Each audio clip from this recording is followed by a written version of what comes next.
బాలకృష్ణ గారు నాకే ఫోన్ చేసి మాట్లాడాడు, వాళ్ళ ప్రొడ్యూసర్ మాట్లాడిచ్చాడు. జగన్మోహన్ రెడ్డి గారిని కలుస్తాను, నాకు అపాయింట్మెంట్ కావాలని నన్ను అడిగాడు. అఖండ సినిమాకి చెప్తానండి జగన్ గారికి అన్నది. ఎందుకంటే అఖండ సినిమా గురించి నాకు రేట్లు కావాలి సినిమాకి.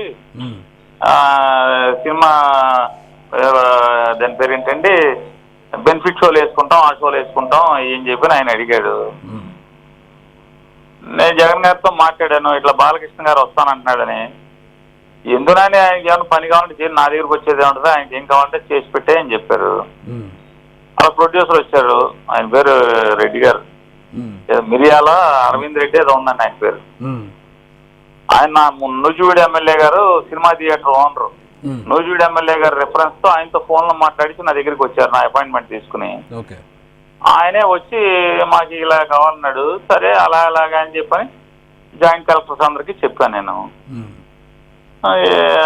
మరి ఇంకా నాకు జగన్మోహన్ రెడ్డి గారు అంత సంస్కారవంతంగా ప్రవర్తిస్తే, సంస్కారహీనుడిగా ఒక మదవెక్కినోడిగా మరి అలా ప్రవర్తిస్తుంటే వాళ్ళ విఘ్నత వాళ్ళకే వదిలేస్తున్నాం పరిస్థితి. అంటే ఎంత సంస్కారహీనులో మనిషి పుట్టక పుట్టలేదో అనేది వాళ్ళే తెలుసుకోవాలి.